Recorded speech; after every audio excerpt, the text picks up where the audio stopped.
The Little Engine That Could by Waddy Piper. Read for you by Mike Ferrari. Chug, chug, chug, puff, puff, puff, ding-dong, ding-dong. The little train rumbled over the tracks. She was a happy little train, for she had such a jolly load to carry. Her cars were filled full of good things for boys and girls. There were toy animals, giraffes with long necks, teddy bears with almost no necks at all, and even a baby elephant. Then there were dolls. Dolls with blue eyes and yellow curls, dolls with brown eyes and brown bobbed heads, and the funniest little toy clown you ever saw. And there were cars full of toy engines, airplanes, tops, jackknives, picture puzzles, books, and every kind of thing boys or girls could want. But that was not all. Some of the cars were filled with all sorts of good things for boys and girls to eat. Big golden oranges, red-cheeked apples, bottles of creamy milk for their breakfasts, fresh spinach for their dinners, peppermint drops, and lollipops for after-meal treats. The little train was carrying all these wonderful things to the good little boys and girls on the other side of the mountain. She puffed along merrily. Then, all of a sudden, she stopped with a jerk. She simply could not go another inch. She tried and she tried, but her wheels would not turn. What were all those good little boys and girls on the other side of the mountain going to do without the wonderful toys to play with and the good food to eat? "Here comes a shiny new engine," said the funny little clown who jumped out of the train.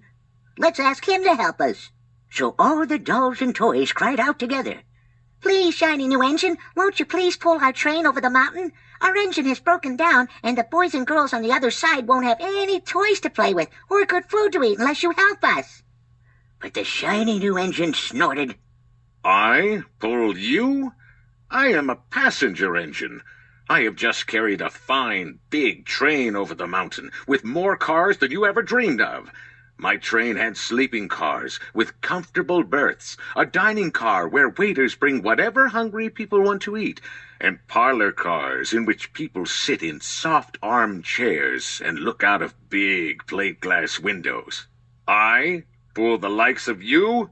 Indeed not." And off he steamed to the Roundhouse, where engines live when they're not busy. How sad the little train and all the dolls and toys felt. Then the little clown called out, "The passenger engine is not the only one in the world. Here's another engine coming, a great big strong one. Let's ask him to help us." The little toy clown waved his flag, and the big strong engine came to a stop. "Please, oh please, big engine," cried all the dolls and toys together. "Won't you please pull our train over the mountain? Our engine has broken down, and the good little boys and girls on the other side won't have any toys to play with or good food to eat unless you help us." But the big, strong engine bellowed, "I'm a freight engine. I've just pulled a big train loaded with big machines over the mountain. These machines print books and newspapers for grown-ups to read. I am a very important engine indeed. I won't pull the likes of you."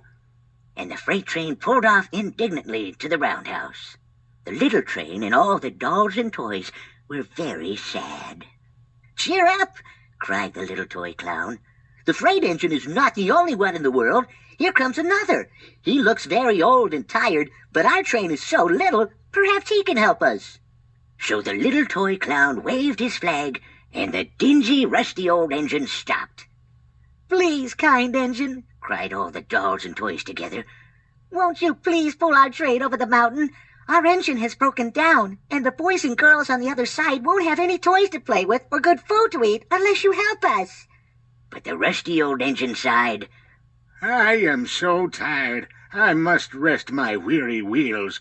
I cannot pull even so little a train as yours over the mountain. I cannot.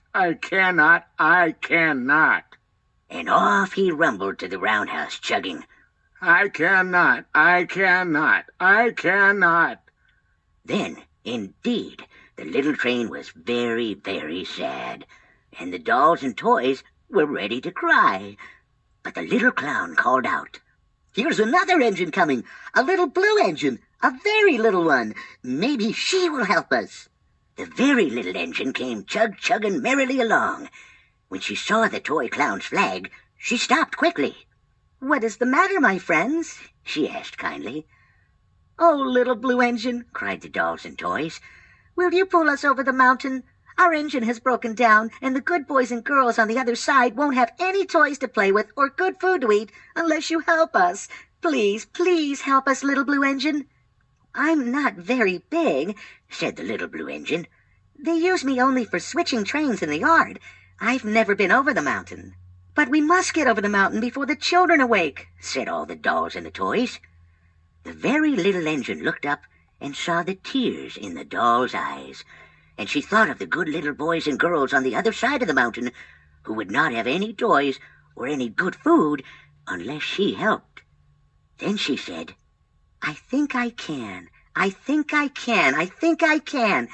And she hitched herself to the little train. She tugged and pulled and pulled and tugged, and slowly, slowly, slowly they started off. The toy clown jumped aboard, and all the dolls and the toy animals began to smile and cheer. Puff, puff, chug, chug went the little blue engine. "I think I can. I think I can. I think I can. I think I can. I think I can. I think I can. I think I can. I think I can. I think I can." Up, up, up, faster and faster and faster and faster the little engine climbed until at last they reached the top of the mountain. Down in the valley lay the city. "Hooray! Hooray!" cried the funny little clown and all the dolls and toys. "The good little boys and girls in the city will be happy because you helped us, kind little blue engine." And the little blue engine smiled and seemed to say as she puffed steadily down the mountain, "I thought I could. I thought I could. I thought I could. I thought I could. I thought I could. I thought I could." The end. Good Night, Little Engine. Based on the original The Little Engine That Could by Waddy Piper. Read for you by Ulka Simon Mohanty. Little Engine played all day. It's time for bed. She's in her bay.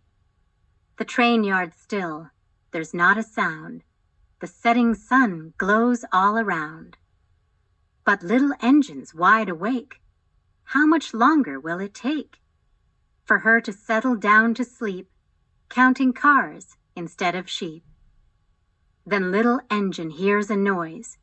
Inside the roundhouse? Past the toys?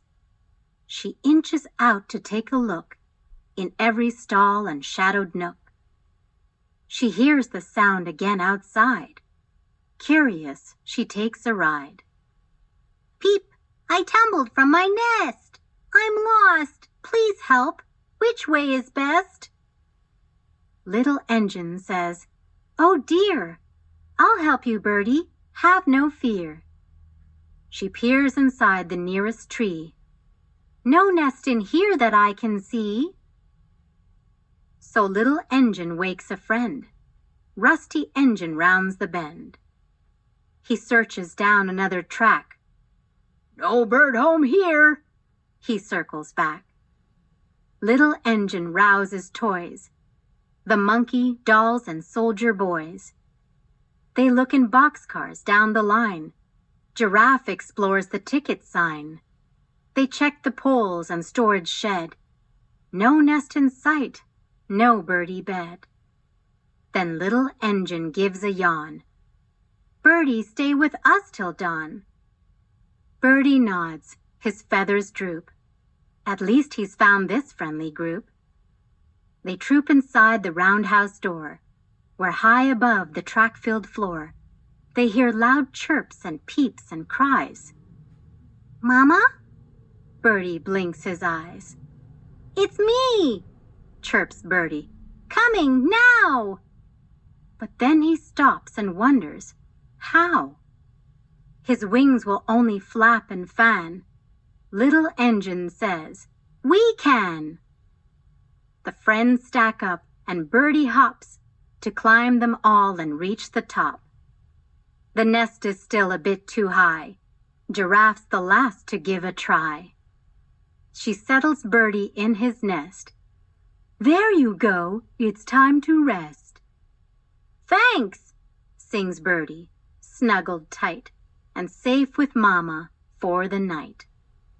Below, the toys share bedtime hugs. Little engine smiles and chugs. I knew we could, she says out loud to all the weary train yard crowd. We knew we could, they whisper back as dreams descend along the track. Good night, little engine. Three Little Engines by Bob McKinnon. Based on the original The Little Engine That Could by Watty Piper. Read for you by Ulka Simone Mohanty. To my three little engines, Carlin, Rory, and Andy, always remember the journey. Bob McKinnon.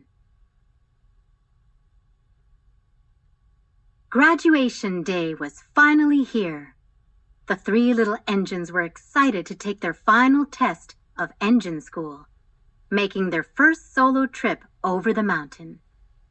On the other side of the mountain, their teacher, the rusty old engine, waited to greet them with their friends and family.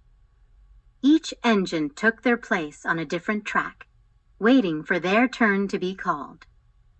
On track 1 whistled the cheerful and plucky little blue engine. On track 2 puffed the fast and confident yellow passenger engine. And finally, on track 3 chugged the strong and fiery red freight engine. The station master called to the little blue engine. You're up first. Are you ready? Yes, ma'am, she replied, and off she went. The sun was shining brightly as the little blue engine rounded a few bends and continued toward tall green pine trees. When she came to the steepest part of the mountain, she wondered whether she could make it to the top. Up, up, and up the little blue engine climbed, chugging, I think I can, I think I can, I think I can. And before she knew it, she did. Merrily she puffed down the mountain, reaching the village without any trouble. The rusty old engine met her at the bottom of the hill. Congratulations, he said. You made it. Everyone in the village cheered, and her lights beamed brighter than they ever had before. She was so proud that her hard work had paid off. Back at the train terminal, the station master called to the yellow passenger engine. Are you ready? Yes, ma'am, he bellowed, and off he went. The journey on track 2 had more twists and turns. He snaked sharply around big boulders and rumbled over bumpy ground. As a passenger engine, he was pulling lots of cars behind him. He made it up over several smaller slopes, chugging, I think I can, I think I can, I think I can. But he grew very tired by the time he got to the steepest stretch near the top of the mountain. Dark clouds began to cover the sun. Then suddenly, strong winds and heavy rain started to blow the passenger engine back. As he tried to push forward, he chattered, I think I can't. He could not go another inch. Exhausted, he stopped in his tracks, smoke slowly sputtering from his stack. The red freight engine, who had been waiting anxiously to follow her friends, was now up. Are you ready? Called the station master. Yes, ma'am, she chugged, and off she went. Her journey on track 3 had a much steeper path to the top of the mountain. She traveled up and down the many slopes, chugging loudly, I think I can, I think I can, I think I can, the whole way. As a freight engine, she was pulling cars that were filled with big, heavy machines, and when she came to the steepest stretch of all, she had to puff and puff her way up the mountain. But looking off into the distance, she could see something was in her way. As she got closer, she realized that a large tree had fallen on her track. with the red freight engines